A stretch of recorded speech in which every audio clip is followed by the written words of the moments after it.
Miaka 4 na miezi mingi sasa, tunapita katikati ya giza totoro. Tangu kifo cha Anko Magu, tunapita katikati ya giza totoro. Miaka yote hii kinachotawala ni mateso, mauaji na kutekwa.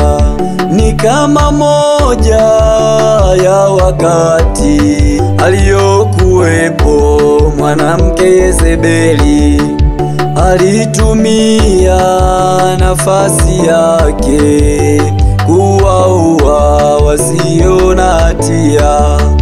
Nitasimama kwa hali zote, niokoe nchi yangu Tanzania. Kila kukicha watu wanatekwa na viongozi wamenyamaza, wako kimya.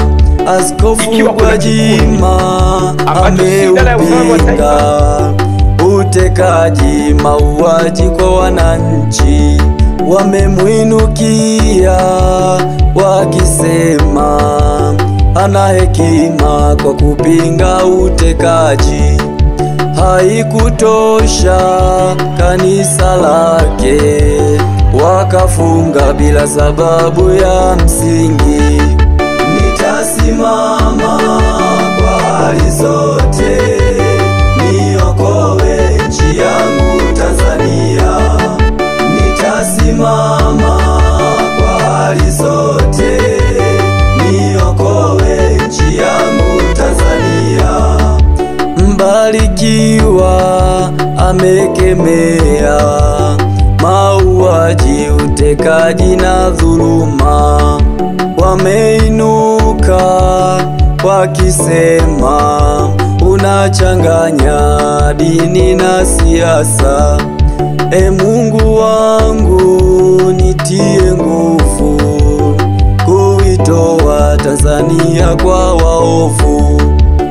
Watu wema wanaitwa wahaini kama vile kwa Tundu Lissu. Haikutosha, wakamweka kwenye chumba cha wangojao kunyongwa. Hukumu bado, lakini amewekwa kwenye chumba cha wangojao kunyongwa.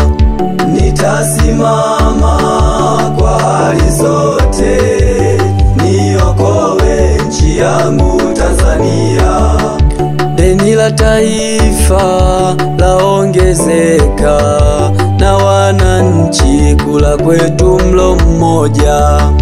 Tutalipaje deni hilo? Wauza ubuyu pamoja na uduvi. Nitasimama kwa hali zote, niokoe nchi yangu Tanzania. Mungu tutie nguvu, tutoke mikononi mwa shetani.